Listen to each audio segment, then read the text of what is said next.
Karibu mtazamaji wangu katika darasa huru la Injili. Hili ni darasa linalolenga hasa kujifunza neno la Mungu kwa bidii ili kumfahamu sana mwana wa Mungu. Hiyo ndio lengo kubwa la kuanza darasa hili, la kuwa na darasa hili. Na kwa sababu ni darasa, basi nakushauri uwe na notebook au daftari na kalamu, ili kwa kasi yote nitakayo kwenda nayo, basi uwe umenoti mahali ambapo baadaye utapata muda wa kujifunza kwa uhuru. Na lengo letu kama nilivyosema ni kutaka kumfahamu sana mwana wa Mungu. Tunasoma maneno hayo katika Waefeso sura ya 4 mstari wa 13. Anasema hata na sisi sote tutakapofikia umoja wa imani na kumfahamu sana mwana wa Mungu, hata kuwa mtu mkamilifu, hata kufikia kwenye cheo cha kimo cha utimilifu wa Kristo. Wa Kristo tuna safari. Tukishahamia huku, tuna safari ya kukua mpaka tufikie kwenye kimo cha utimilifu wa Kristo. Yaani ilitakiwa tukue mpaka tufanane na Yesu. Lakini Petro wa pili sura ya 3 mstari wa 18, neno la Mungu linasema, lakini kuweni katika neema na katika kumjua sana Bwana, na katika kumjua Bwana wetu na Mwokozi wetu Kristo Yesu. Utukufu na yeye sasa na hata milele. Lakini kuweni katika neema na katika kumjua Bwana wetu na Mwokozi Yesu Kristo. Utukufu na yeye sasa na hata milele. Lakini pia Wagalatia sura ya 4 mstari wa 19 anasema, vitoto vyangu ambao kwamba nawaonea utungu tena mpaka Kristo aumbike ndani yenu. Ni darasa huru ambalo tutaendelea kujifunza mpaka Kristo aumbike kabisa ndani yetu. Matendo ya Mitume sura ya 17 mstari wa 10 anasema, mara hao ndugu wakawapeleka Paulo na Sila usiku hata Beroya. Nao walipofika huko, wakaingia katika sinagogi la Wayahudi. Watu hawa walikuwa waungwana kuliko wale wa Tesalonike, kwa kuwa walilipokea neno la Mungu, neno kwa uelekevu wa moyo, wakayachunguza maandiko kila siku, waone kwamba mambo haya ndivyo yalivyo. Tuna darasa hili la Injili, darasa huru la Injili la kujifunza. Nia, tunaitamani ile roho ya watu wa Beroya ambayo walilipokea neno la Mungu, waliipokea Injili ambayo alikuwa anaihubiri Paulo kwa unyenyekevu kabisa. Lakini hawakuishia hapo, wakayachunguza yale maandiko kuona jinsi Paulo alivyofundisha kama ndivyo yalivyo. Na hiyo ndio roho tunayoitamani iwepo kanisani saa hizi. Sio kupokea tu mafundisho ovyo ovyo, au kwa sababu mafundisho aliyefundisha ni mtu mkubwa, ni mwalimu mkubwa, anaheshimika katika nchi au katika dunia, basi unayapokea tu. Hapana, kunatakiwa kuyachunguza maandiko ili kubaini kwamba kinachosemwa na mtumishi ndivyo kilivyo. Watoto wachanga wao ndio wanaweza kapokea mafundisho kama dodoki. Wanaamini tu wazazi wao 100%, hata kama anamchapa anakimbilia miguuni. Lakini katika kanisa lazima tujifunze neno la Mungu, tuwe na kiu ya kumruhusu Roho Mtakatifu atufundishe, kwa sababu walimu wamekuwa ni wengi sana sasa hivi. Sasa unaangalia wakati mwingine paka wanapingana, huyu anamkosoa huyu, anamtukana huyu, huyu anafanya hiki, vurugu tu. Unachukua lipi, unaliacha lipi? Dawa ni Roho Mtakatifu na kuyachunguza maandiko ya kilichosemwa, kukitafuta kwenye maandiko kama ndivyo kilivyo, unakifuata. Kama hakina sapoti ya maandiko popote, hata kama aliyesema ni nani, weka pembeni. Tunapaswa kumtii Roho Mtakatifu na neno. Roho Mtakatifu na neno. Mtumishi atakaye kwenda sawasawa na Roho Mtakatifu na neno ndio wa kufuata. Na tunamfuata kwa sababu ya Kristo, sio tunamfuata kwa ajili yake umtukuze. Unasema Mungu wa kimweli ndio Mungu wa, ina maana wewe una. Mungu wa fulani ndio Mungu aliyenisaidia, ina maana wewe una. Yaani Mungu amebinafsishwa. Aliyesema Mungu anaweza akabinafsishwa ni nani? Unaweza ukambinafsisha Yesu? Unaweza ukambinafsisha Roho Mtakatifu? Kwamba hizo nguvu, neema Mungu aliyokupa, amekupa mpaka ukambinafsisha na yeye. Kama watu wanataka kwenda kwa Yesu wapitie kwako. Pazia lilipasuka. Kila mtu yuko huru kwenda madhabahuni. Katika somo hili la leo, natamani sana tupige hatua fulani katika neno hili, na lengo letu kama nilivyosema hapo juu ni kutaka kumjua sana mwana wa Mungu. Leo nataka tujifunze falsafa ya utatu. Falsafa ya utatu. Fahamu falsafa ya utatu katika Biblia au kibiblia. Namba 3 ina maana gani? Kwa sababu gani?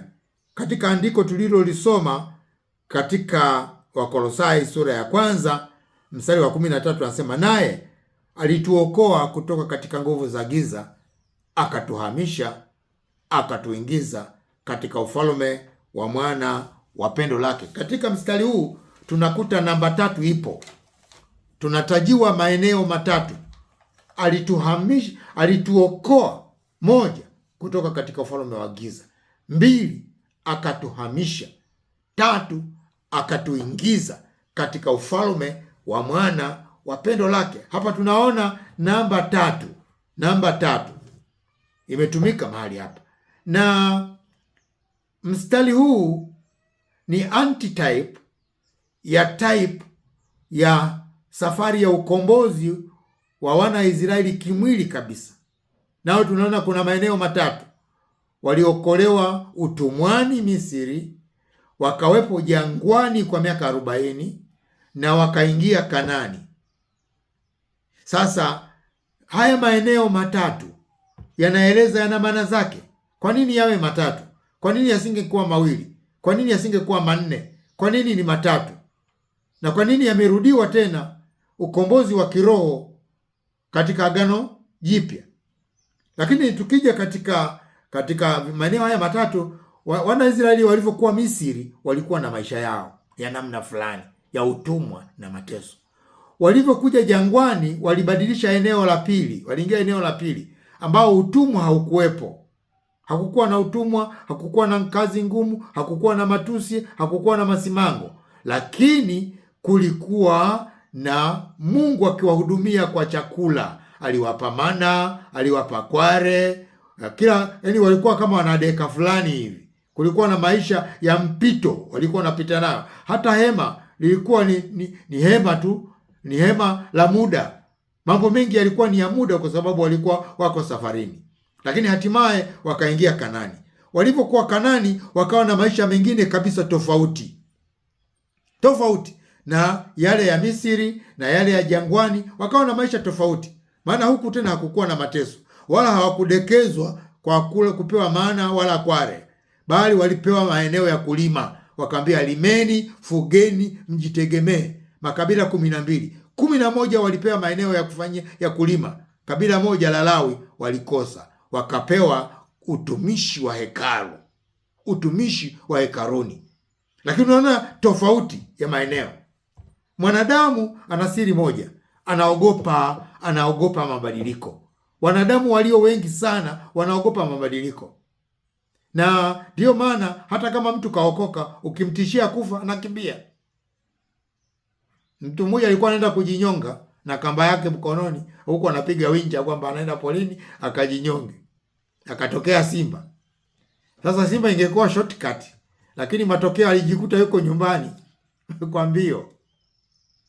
Maana yangu ni nini? Mwanadamu anaogopa mabadiliko, na ndio maana hata Agano Jipya lilipokuja, watu wakawa hawaliamini Agano Jipya mpaka walichanganye na Agano la Kale.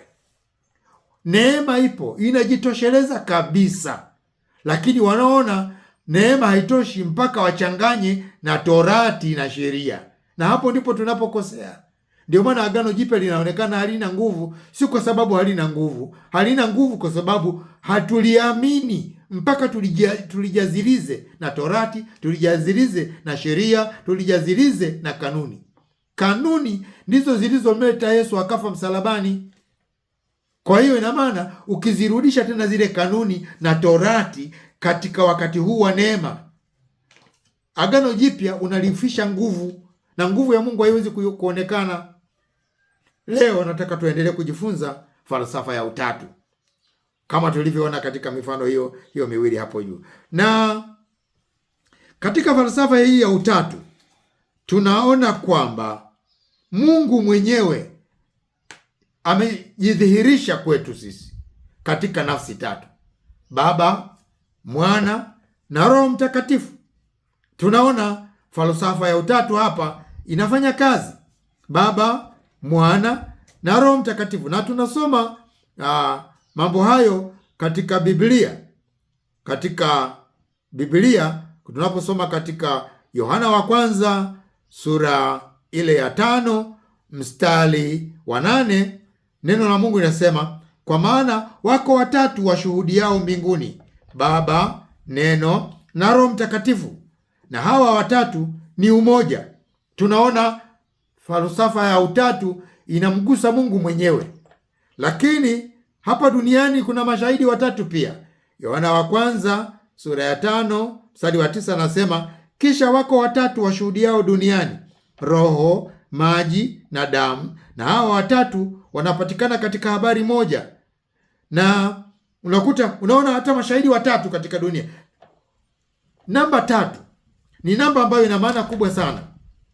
Inaonyesha utimilifu. Namba 3 inaonyesha ukamilifu, inaonyesha umoja. Namba 3 tuliona pale aliposema alituhamisha kutoka katika nguvu ufalme wa giza, akatuhamisha na kutuingiza.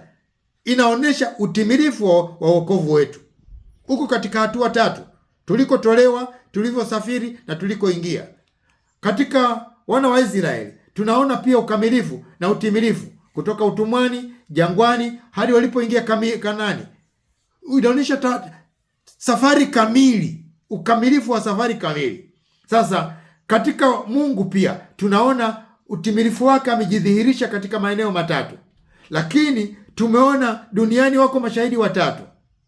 Kama haitoshi, mwanadamu pia amekamilika katika sehemu 3, falsafa ya utatu. Mwanadamu ana mwili, mwanadamu ana roho, mwanadamu ana nafsi. Hivi vitatu ndivyo vinavyotengeneza mwanadamu akiwa kamili. Kikipungua kimoja, tunasema fulani amekufa. Kufa maana yake ni kufarakana. Kufarakana maana yake ni kutengana. Kutengana maana yake ni vitu ambavyo viliungana. Mtu anapokufa, hivi vitu vitatu vinatengana. Kimoja kinabaki duniani, kinazikwa, viwili vinakwenda. Na nikwambie tu, katika hivyo vitu vitatu, mwili, roho na nafsi, wewe mwenyewe ni kitu gani?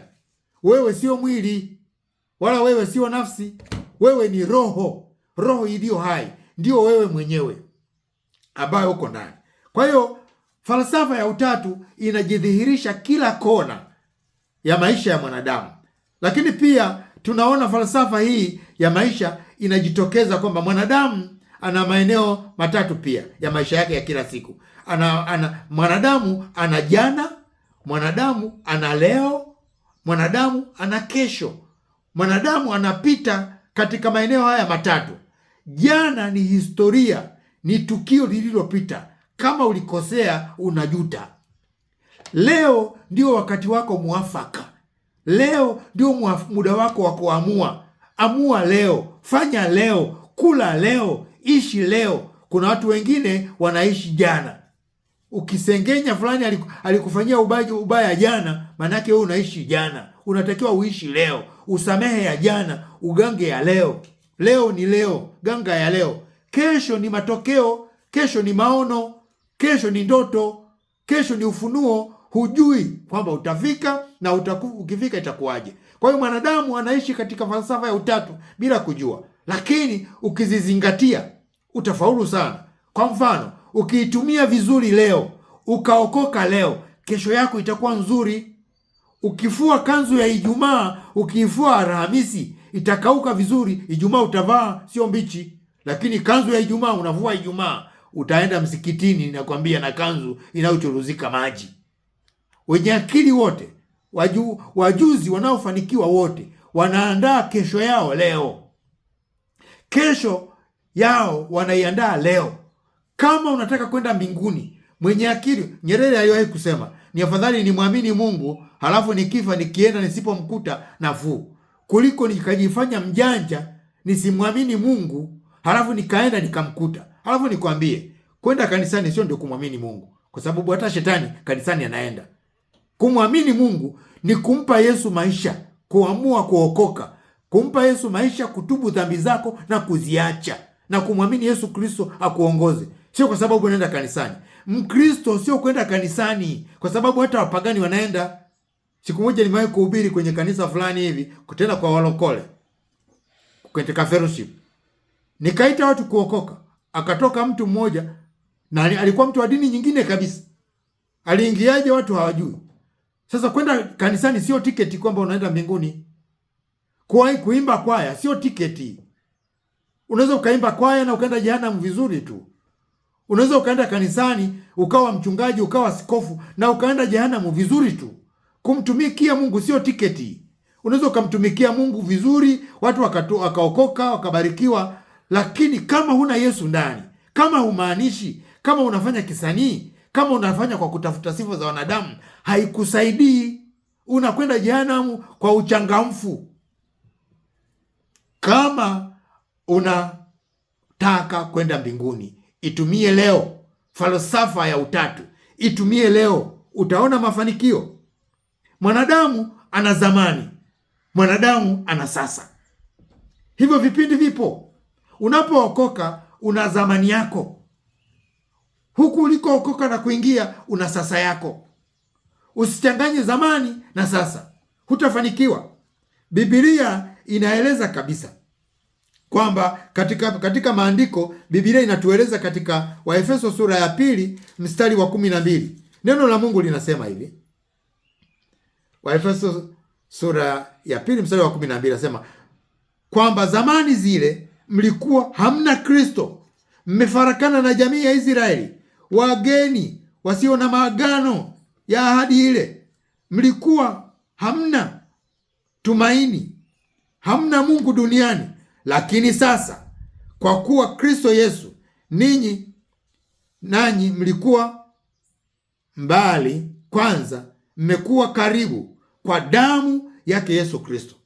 Unaona, mstari huu unatueleza zamani tukiwa katika ufalme wa giza. Tunapookoka huku, Mungu anasema ni sasa. Sasa maisha ya sasa yana tabia zake, yana kanuni zake, yanataka kumwamini Yesu, na usichanganye na dunia, usichanganye na maisha ya dunia. Asema zamani ninyi mlifarakana na tumaini na jamii ya Israeli. Zamani ninyi mlikuwa wageni wasio na maagano. Maanake agano la kale si la kwetu. Hatukuwa na agano sisi, wala halikututambua. Nasema zamani mlikuwa hamna tumaini duniani. Kabla ya agano jipya tulikuwa tuna tumaini sisi mataifa. Zamani mlikuwa hamna Mungu duniani. Hatukuwa na Mungu. Tulikuwa na vimungu tu vidogo vidogo huku duniani, lakini hatukuwa na Mungu. Sasa tumempata Mungu anaye yetu itwa Yesu Kristo. Tumempata Kristo Yesu. Katika sasa ni lazima tuweze kumtumaini na kumtegemea. Anasema lakini sasa katika Kristo Yesu, ninyi mliokuwa mbali hapo kwanza, mmekuwa karibu kwa damu ya Yesu Kristo. Sasa tulipohamia huku, tumekuwa damu ya Yesu Kristo, tumekuwa wana, tumekuwa hekalu, tumekuwa taifa takatifu. Kuna mstari huu mzuri sana wa Petro wa kwanza mstari wa 2 sura ya 9, anasema hivi: bali ninyi ni mzao mteule, ukuhani wa kifalme, taifa takatifu la Mungu, watu wa miliki ya Mungu, mpate kuzitangaza fadhili zake yeye aliyowaita mtoke gizani mkaingie katika nuru yake ya ajabu. Ninyi mliokuwa kwanza si taifa, hapo mwanzo hatukuwa taifa, bali sasa ni taifa la Mungu. Mliokuwa hamkupata rehema, bali sasa mmepata rehema. Kumbuka tumetoka kwenye ufalme wa giza mpendwa, tumehamishwa, tumeingizwa katika ufalme wa mwana wa pendo lake. Huku ndiko tunakohesabika kama taifa. Ngoja nikupe siri. Taifa la Israeli walipomkataa Yesu, Yesu naye akawaweka pembeni, akawachukua mataifa, akawanyang'anya mji wa Israeli. Kama hujui, ndio maana mji wa Israeli wamepewa mataifa, na Yesu alisema mji wa Yerusalemu utakanyagwa na mataifa hadi wakati wa mataifa utakapotimilika. Ukisoma katika Warumi sura ya 11 ile yote, utagundua hiyo siri kwamba mji wa Israeli wa Yerusalemu unakaliwa na Wapalestina kwa sababu ya agizo maalum, kwa sababu Wayahudi walipokataa Yesu, hivyo wakanyang'anywa kila kitu, wakanyang'anywa ile uhalali wa kuwa taifa takatifu, wakapewa mataifa ule mji. Mataifa sasa hivi ndio wanaitwa taifa teule. Ndio maana mimi nawashangaa watu wanaokwenda kuhiji Yerusalemu wakati wao ndio taifa teule. Ukilielewa Agano Jipya vizuri, utajua wewe ndio taifa takatifu. Kama umeokoka sawa sawa, sio kisanii, wewe ni mtakatifu, wewe ni taifa takatifu la Mungu, watu wa miliki ya Mungu, tulioitwa kwa ajili ya kuzitangaza fadhili zake yeye aliyetuita. Mungu ni mwema sana. Hakikisha unasoma Agano Jipya ndugu yangu, ndio la kwako. Agano Jipya hujulikani wewe. Ndio limeweka msingi wa Agano Jipya, ndio ni kivuli, ndio ni kuukuu, linakaribia kutoweka. Sawa, nakubali kabisa. Lakini instruction ya wokovu tunaipata katika Agano Jipya. Agano la Kale ndiko tulitumie kama illustration. Agano la Kale tunalitumia kama illustration. Agano Jipya tunatumia instruction, maelekezo ya kutii, instruction. Tunachukua Agano la Kale, Agano Jipya. Agano la Kale tunalitumia kuona kama mfano. Wakorinto wa kwanza sura ya 10 mstari wa 5 hadi wa 9 inatueleza kabisa kwamba mambo haya ya Agano la Kale yaliandikwa kuwa mfano, so instruction, kuwa illustration. Lakini instruction tunachukua huku. Sawa? Cheza lakini kula kwa ukale, unakula kwenu. Hapa ni kucheza, tukula kwenu. Sawa sawa? Agano la Kale tunacheza, tukula. Instruction ziko huku. Mungu akubariki. Soma sana neno la Mungu. Mimi ni kuombe katika darasa hili, tuendelee kushirikiana, naamini hutakosa. Hili linaitwa ni darasa huru la Injili. Tunajifunza Injili iliyo hai kama ilivyo. Ile Injili ambayo ilipotea, tunataka irudi. Ule wokovu ambao ulipotea, tunataka urudi. Yale mahusiano mazuri na Roho Mtakatifu ambayo yamepotea sasa, tunataka yarudi. Kama una elimu yako, umeokoka, hakikisha unamtanguliza Yesu. Roho Mtakatifu anakuwa juu ya elimu yako. Roho Mtakatifu anakuwa juu ya cheo chako. Roho Mtakatifu anakuwa juu ya kila kitu.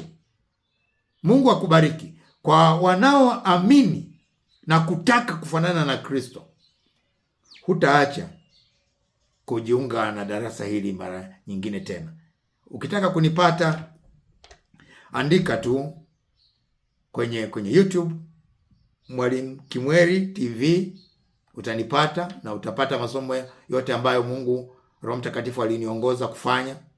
Lakini usiache kusubscribe, kucomment, kushare na kulike, na hii itasaidia ili watu wengine pia waweze kupata mafundisho haya. Mimi ni mtumishi wako, mjoli wa Bwana Kimweri, na kupenda. Tukutane tena kipindi kijacho. Mungu akubariki sana. Asante.